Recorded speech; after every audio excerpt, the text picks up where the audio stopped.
এখন কল দিছে। কি রে বাবা, কল দিছে কি লাগা? আমার তো স্কুলে একটা মাহফিল অনুষ্ঠান আছে, ওখানে তো স্যার আমাদের থেকে 2000 টাকা করে ধরছে। আমাদের 2000 টাকা করে লাগবে। হ্যাঁ বাবা, রোডে তো ভাড়া টাড়া নাই, তো আমার কাছে মনে 1600-1700 টাকা আছে। এখন তুই একটা নাম্বার দে, বাবা টাকাটা ছাইরা দেবো তোমার মোবাইলে।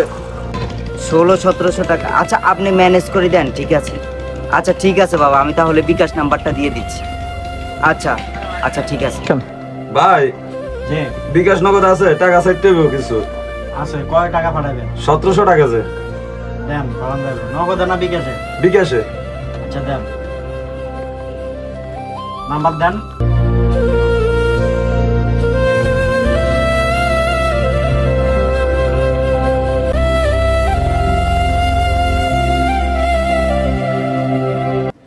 গেছে, বিকাশে গেছে।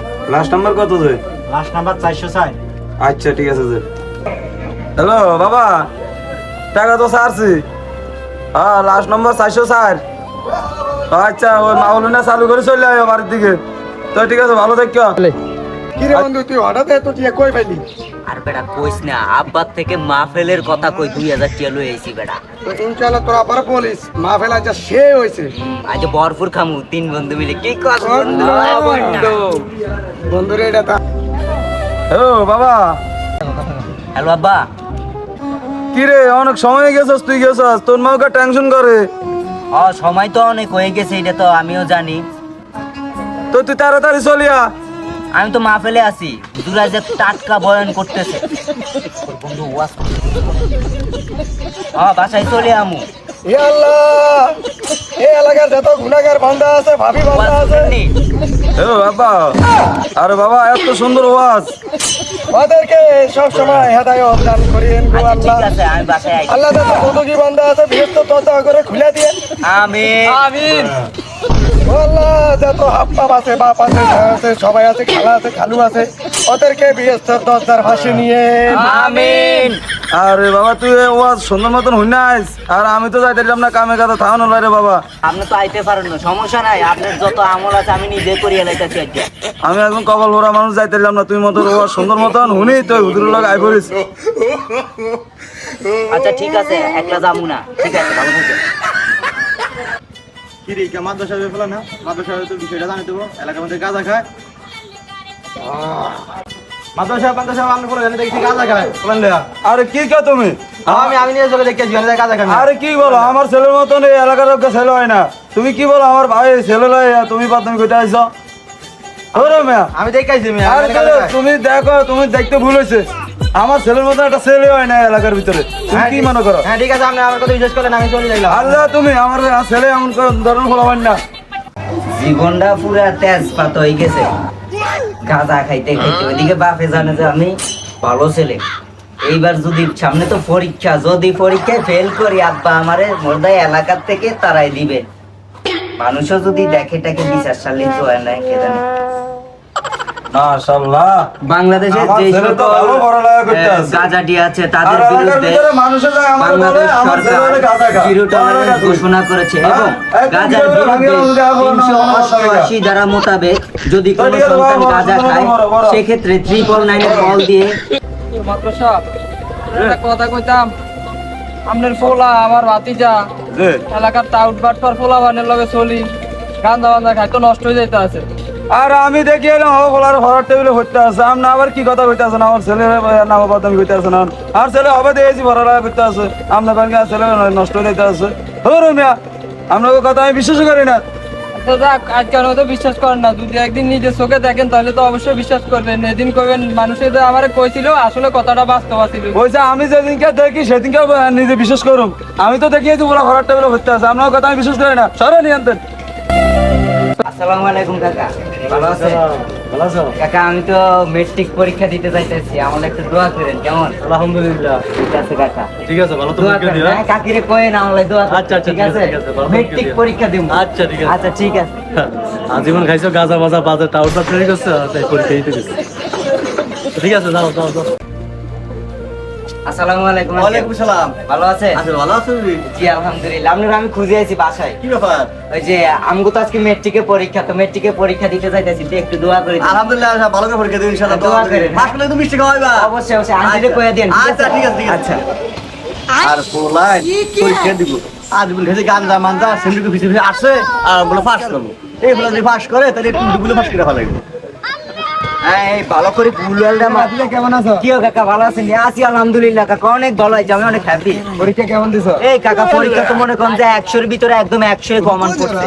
রেজাল্ট কবে দিব? রেজাল্ট তো আগামী মাসের 7 তারিখে দিব। মিষ্টি কিন্তু খাওয়াবে অবশ্যই কাকা। আসসালামু আলাইকুম স্যার, ভালো আছেন? ওয়ালাইকুম সালাম। আরে কেমন আছো? জি স্যার আলহামদুলিল্লাহ ভালো আছি। মানুষ সবাই ভালো আছে? জি স্যার সবাই ভালো আছে। তো কি মনে করে স্যার আমি আপনাকে স্কুলে খুঁজে আসছি, আপনাকে ওখানে পাইনি। বিষয়টা হচ্ছে স্যার আজকে তো আমাদের যে মেট্রিকের পরীক্ষাটা দিচ্ছি, আজকে তো একটা সময় রেজাল্টটা দিবে। তো স্যার আসলে আপনি যদি আমার রেজাল্টটা জানাই দিতেন, আমি এটা নিয়ে খুব টেনশনে আছি। আচ্ছা ওই বিষয়টা হচ্ছে ওই আজকে তো আমাকে স্কুলে তুমি গিয়ে দেখে আসছো, আসলে আমি ছিলাম না দোকানে, ব্যবসার কারণে এটা দোকানে আসছি তো। তো হ্যাঁ আজকে 1টা বাজে রেজাল্ট দেবে, যদি রেজাল্ট আসে আমার হাতে আমি যথাসময় তোমাকে জানিয়ে দেবো। ঠিক আছে স্যার। ধন্যবাদ। আমার ছেলেরা যা রেজাল্ট, তো তোমরা যাও আমার বাসায়, আমি তোমার ঘরে এটি দিব, বুঝছো? 1টার দিকে যাও। আচ্ছা আয়ো। আরে মাদবর সাহেব কোথায় যাচ্ছেন? আসসালামু আলাইকুম। ওয়ালাইকুম সালাম। মাদবর সাহেব কোথায় যাচ্ছেন? যাইতে আছে আমার ছেলের তো আল্লাহ দিলে আজকে রেজাল্ট, সেজন্য ছেলে মেয়ের লাগে খোলা মানে কই আইছি, মানে বাসায় যাওয়ার লাগে দিনের 1টা বাজে খোলা মানে লইছি এগুলা। আচ্ছা আচ্ছা তাহলে বসেন বসেন বসেন বসেন একটু বসেন বসেন না। তো আজকে তো রেজাল্ট দেওয়ার কথা 1টা বাজে, আপনার জি, স্যার। রেজাল্ট দিবে এই ব্যাপার নিয়ে এগুলো নিয়ে যাচ্ছেন বাসায়? জি স্যার। তো রেজাল্টের খবর কি আপনি পাইছেন? জি না স্যার। আসলে রেজাল্ট তো একটু আগে প্রকাশিত হয়েছে, আমার কাছে অলরেডি তালিকা আসছে কারা কারা পাস করেছে। তার ভিতরে আপনার ছেলেও আছে। মাদবর সাহেব দুঃখের বিষয়, আপনার ছেলে পরীক্ষা দিচ্ছে 11 বিষয়, এর ভিতরে ফেল করেছে 9 বিষয়। বিষয়টা কেমনে কি হলো বুঝে উঠতে পারতেছি না। তো যাই হোক, এটা নিয়ে মন খারাপ করার কিছু নাই। বাসায় গিয়ে এরপরে পরীক্ষার জন্য পুরোপুরি প্রস্তুতি নিতে বলবেন, আর বাকিটা তো আমরা শিক্ষক যারা আছি এরা তো দেখবো এই বিষয়টা। তবে আপনার কাছে আমার জোরপূর্বক অনুরোধ, বাচ্চাদেরকে গিয়ে বকাঝকা করবেন না। আসলে ছাত্রদের কাজ পড়াশোনা করা, পাস এবং ফেল ওরেই করবে, যার যেটা কাজ। আপনি যেমন নদীতে কাজ করেন, ওখানে আপনি কোনো সময় নদীতে মাছ বেশি পাবেন, কোনো সময় কম পাবেন, এটা যেমন চিরন্তন সত্য, যাকে ইংরেজিতে বলা হয় ইউনিভার্সাল ট্রুথ, ঠিক অনুরূপভাবে ছাত্র ছাত্রী পড়াশোনা করবে মাদবর সাহেব, এরাও পাস ফেল করবে। তবে মনে রাখবেন, সেটা হচ্ছে যদি ব্যর্থ না হয় তাহলে সফলতার গুরুত্ব সে বুঝবে না। এটা সেম আপনার ক্ষেত্র, সেম আমার ক্ষেত্র, সেম ছাত্রছাত্রীর ক্ষেত্র। সুতরাং আপনার কাছে আমার অনুরোধ, বাসায় গিয়ে বাচ্চাকে বকাঝকা করবেন না। আর আপনি যেভাবে প্রস্তুতি নিয়ে রওনা করেছেন, এগুলো মানে কি বলবো বিতরণ করবেন, তো সেক্ষেত্রে আমারও দেখে একটু মনটা অনেকটাই মনে করেন ভেঙে গেছে।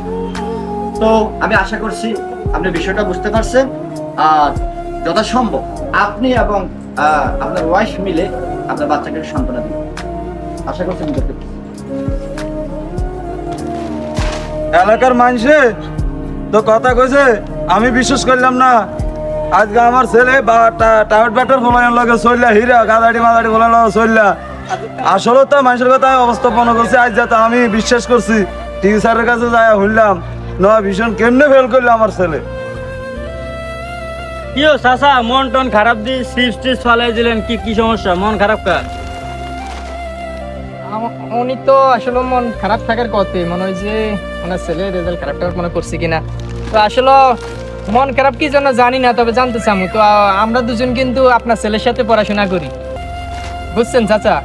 তো প্রায় সময় আপনার অনেক খোঁজ খবর নেওয়ার চেষ্টা করতাম, কিন্তু আপনাকে পাইতাম না। চাচিকে জিজ্ঞেস করলে চাচি বলতো আপনি এই কাজে গেছেন। এই তো পুরুষ পোলার জীবন তো এরকমই, কাজকর্ম করেই খাইতে হয়, কারণ বাসায় বসে থাকার পুরুষ পোলার কোনো কাজ না। তা আমরা দুজন কিন্তু আপনার ছেলের ক্লাসমেট, আমরা পরীক্ষা দিছি, আমরা দুজনে কিন্তু আল্লাহর মতো পাস করছি, বুঝছেন। এই তো আমরা ধরেন দুইজনে পাস করছি, এখন আমরা ঢাকা বিশ্ববিদ্যালয়ে যখন পড়াশোনা করতে যাবো, বুঝছেন। তো চলেন আপনি মিষ্টি টিষ্টি খান আমাদের সাথে আসেন। কি মিষ্টি খাও বাবা, এত কষ্ট করে মাথার কাম হাতালা তালাই পড়ালেখা করাইছি, আজকে রেজাল্ট আমার বলা পরীক্ষাতে 9 ফেল হয়েছে। আজ আমি এই কষ্ট কালাইগা করছি। চাচা আপনার কাছে একটা অনুরোধ, পাশ ফেল তো ছাত্র বললেই হবে, যার জীবনে কোনো দুঃখ নেই তার সুখের কোনো মূল্য নেই। আপনার স্যারের দিকে তাকে আমার খুবই কষ্ট লাগতেছে। আপনার কাছে একটা অনুরোধ, আপনি সবুজকে বাসে যাওয়া কোনো ঝামেলা করেন না, মারেন না, ওরে সান্ত্বনা দিন আপনি। এবার খারাপ করছে, আগামী বছর অবশ্যই আরো ভালো করবেন। ঠিক আছে, তোমরা যাও। তো ঠিক আছে দাদা, তাইলে আপনি মিষ্টি তো খাবেন না, তাহলে আমরা চলে যাবো। আচ্ছা দাদা, তোমরা সুন্দর মতো পড়ালেখা করে যাও। আচ্ছা ঠিক আছে, দোয়া করেন আমার জন্য। আচ্ছা ঠিক আছে। কিরে বাবা, মন খারাপ কা? মন খারাপ, আমি তো 9 বিষয় ফেল করছি। আচ্ছা এমন হয়, এখন আইয়ে যা বহুত পোলা মানে ফেল করে পাস করে, এখন কোনো এটা কোনো দুর্ঘটনা না। ঠিক আছে যাও, কাগজ দিয়ে বাটাত খাও, যাও। আমার বাপের মতো যদি পৃথিবীর সকল বাবা হইতো, আমি তো মনে করছি আমার ফেল করার পর গাঁজা খাওয়া বন্ধ হয়ে যাবে। ওরে বাবা রে, এ হালদারে খারা, খারা টিয়া পয়সা এত কষ্ট করে কারলাই রে, ইয়া করলাম। পরীক্ষা দিতে ফেল করে, হারুন দাদা আজ বাজ তোরে শেষ করি আলাম যা। আমি আরো সমাজের মানুষের আরো ঠেট দিছি, আমার বলা ভালা আর বলা ভালা, আমাকে সমাজে কেন মুখ দেওয়া আজ সোদানু ভাই আজ তুই গলা তো দিমর মরি আজ ভাই আর সমাজের মুখ দেওয়া হইতাম না।